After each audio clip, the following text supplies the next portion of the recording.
So then the question is, what is whiteness? Well, here's something that's very important to realize. Whiteness is not about your biology, it's about an ideology. It's a biological fiction, but a social fact. Yeah. When you think about the category of whiteness, it emerges also in our context in colonialism, where race is emerging as a category of racial hierarchy. So one aspect of whiteness was a way for Europeans who were different to homogenize themselves into a group known as white, to distinguish themselves from these enslaved Africans whom they did not believe had souls and whom they identified as heathen.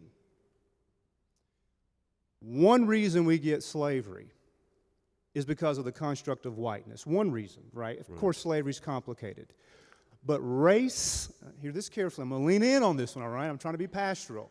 Race and the construct of whiteness, these categories are bad because they have worked historically and socially to prioritize those who identify with whiteness, namely those who would be white people, and those who, to marginalize those who are not white, namely enslaved Africans or brown people.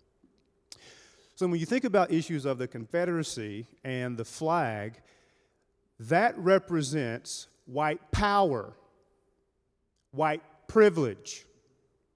What's white privilege? That's also complicated, but one privilege of whiteness was you couldn't be a slave. That's right. One privilege of whiteness was you had your own water fountain. One privilege of whiteness was you went to the best schools during Jim Crowism. One privilege of whiteness was you didn't get lynched. Are you with me? Yeah. Do I need to pull back a little bit, or can I keep leaning into this?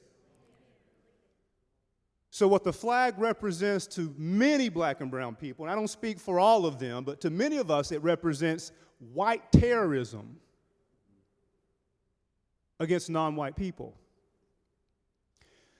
So when my wife, who's Hispanic, and my multiracial son, and I drive through Tennessee, which we did recently, and we see a Confederate flag, we don't think Southern heritage, we think white supremacy, and we flee that town fearing for our lives when we see that flag. When I was in Shelby County, Kentucky the other day, pulling out of a parking lot, saw a white supremacist Confederate flag on top of a Jesus flag. There's a white Confederate flag and a Jesus flag side by side. We got out of there, right? So how I think about this is that a Confederate flag and those monuments remind black and brown people often of their racialized inferiority. Not actual inferiority, but racialized inferiority that was created because of a biological fiction, but a social fact. Does that make sense? Yeah. So one thing that Christians must always do on this issue, and this is why the gospel is so important, we must view the world through the lens of the cross and the resurrection. Our brown skin, Yeah.